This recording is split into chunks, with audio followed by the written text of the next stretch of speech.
Yo, yo, yo. Here we go, part 2. Me and my mom going to see part 2 of The Chosen.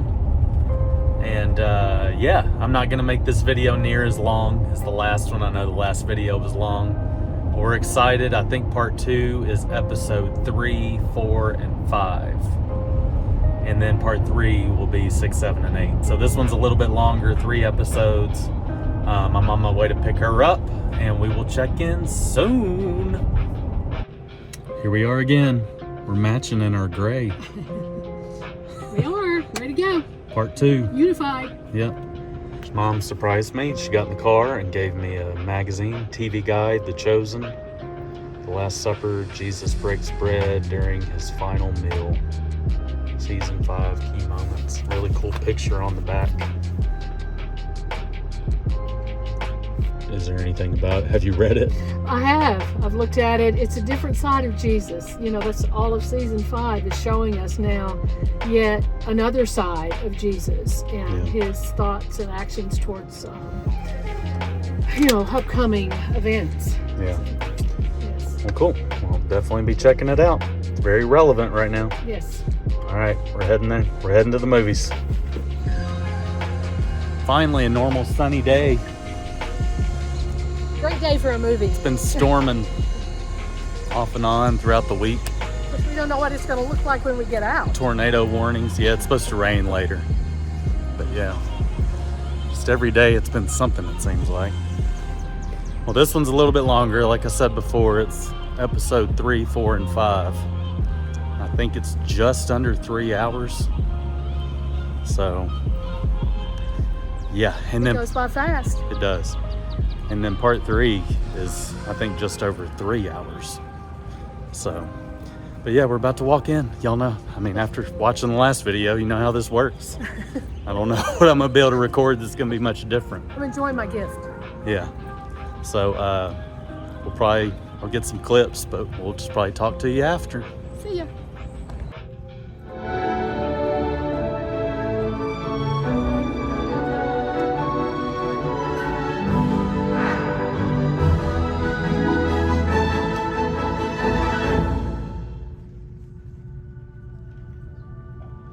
Hey there, I'm Del Stringer from the creator of The Chosen, and I'm standing here on our sets in Texas. Doesn't this look pretty cool? Why do we film the show in Texas, you might ask? It's a funny story, actually. It's because Texans believe Jesus actually lived here, so it works out perfectly. Now, you are about to watch part 2 of season 5. So if you haven't seen part 1, I'm going to ask you kindly to walk out of the theater right now and make sure you catch up. I'll wait a couple moments so you don't get anything spoiled. Please be sure to get the link from this QR code to access an exclusive scene from part 3, gift discounts just for you, and many more things that are great. How's that for a pitch? Additionally, make sure you are caught up on all of our seasons with the Chosen app or Amazon Prime Video. And finally, please make sure you do not forget to get your tickets for part 3, the finale of this season.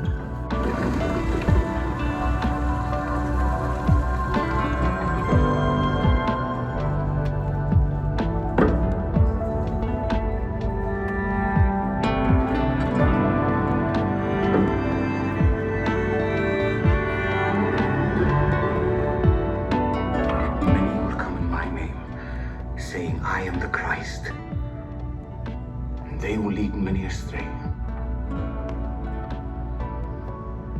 And you will hear of wars and rumors of wars. See that you are not alarmed, for this must take place. But the end is not yet. For nation will rise against nation, and kingdom against kingdom. And there will be famines and earthquakes in various places. All these are but the beginning of the birth pains. For you do not know when the end will come.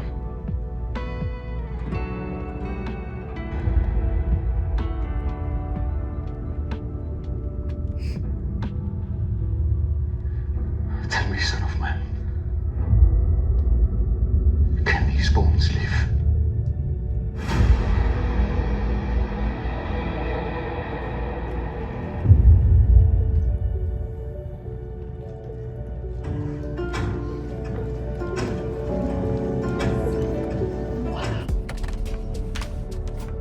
Okay. We're out.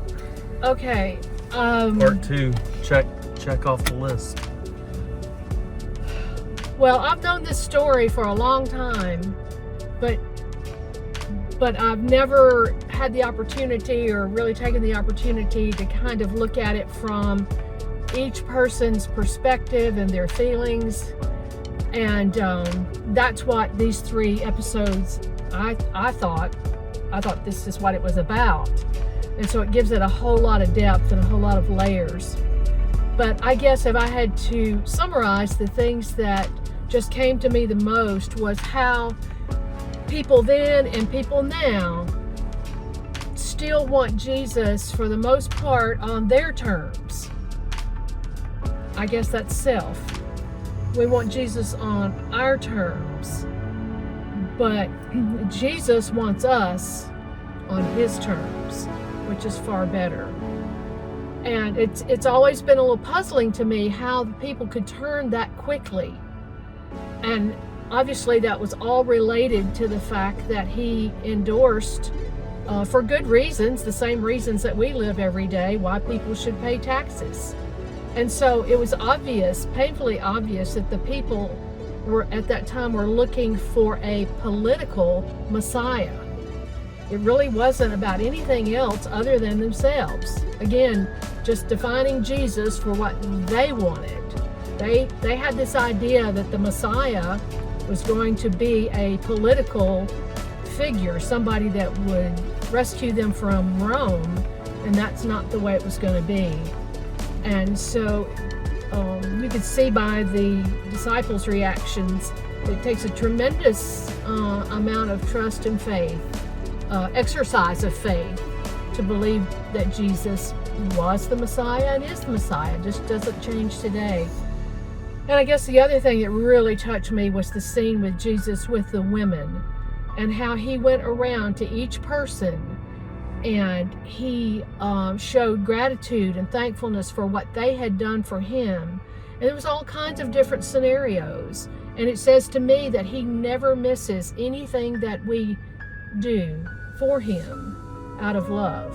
That he sees all the different things that we do. And I had never heard, and I can't recall the word right now, around the Last Supper table. The women did it and the men did it, where it would be like, if Jesus had done this but hadn't done that, he would still be enough. Yeah, it would still be enough. It would still be enough. And that really, I think I might go home and write down my own. If Jesus had done this but he hadn't done that, he would still be enough. That was brand new to me and something that really touched my heart. Yeah, I agree. I mean, I thought the 3 episodes were very heavy on having faith in something besides him just being there physically with them. I think, the disciples clearly, Judas being a main focus. If anybody knows this story, they know about Judas. But all the disciples, not truly understanding why him physically can't be there anymore, and trying to understand the Holy Spirit and what that's going to be. One of them said, so there's going to be somebody else that's going to come? And he's like, he talks about the Holy Spirit. But I think that's the biggest thing. And then obviously there's a huge, the continuing movement of the Pharisees and moving forward with their plans. And even the back and forth between the ones that don't think it's right what they're doing, and then of course the ones that do think they're right for what they're doing, and how it tests their religions and their traditions and this and that. So I mean, it gets into all that. Once again, it's set up kind of the same way, to where the first scene is set at the Last Supper, and then it backtracks into the week leading up to it. But yeah, I mean, it was really, really good. I mean, there was a lot of really good scenes, but that now the reality I think is starting to set in, because, you know, he's talked to him more about the crucifixion, like that action, crucify, that word has been used. I don't think it was used in the first 2 episodes, but it was used in this one, to where it's starting, like, reality's starting to set in with everyone, at least on Jesus's side of the line. It's really starting to hit home what's coming, you know. They're like, well, he speaks in parables. Well, I forgot which disciple said, well, there's never crucifixion talked about in the parables, you know, like he's talking literally, and they're trying to decipher that and take away from that, and it's almost like they're bickering with each other. They don't know how to move forward with it. So it's heavily based on faith. I mean, Exactly. faith. I think that's just the number one rooted word in all of this. I think for anybody just watching it, even on this side, I think as you watch it, your faith is tested, might be a big word, but you can feel the exercise of your own faith. If you can put yourself in that setting. Yeah. I mean, it's just like taking a leap of faith. I mean, they believe in this one way of doing things and this and that, and Peter and I think Matthew kind of get into a back and forth. I don't know if it was Matthew, but it was like, well, I think this and I think that, and it's like, it's not about you. You keep saying you. It's not about that, and we all live in that. Just me starting all this spread the word stuff. You know, I know there's a lot of things that, realistic questions that you have to ask, and whatever it might be, and what I would want to do, even when it comes to content or filming a video, like what would I want to do? But it's not all based in that, and it's about what doors are going to open, what content might come from it, what we're going to do tomorrow, what we're going to do in our everyday lives, our relationships, everything. We know what we would do as humans, but you know, God has a much bigger plan, and you just got to trust in that, even though it doesn't always seem to make sense, you know, in our typical way of thinking. So it's all based on faith. I thought these episodes really laid heavy on that. You got a mixture of Jesus scenes.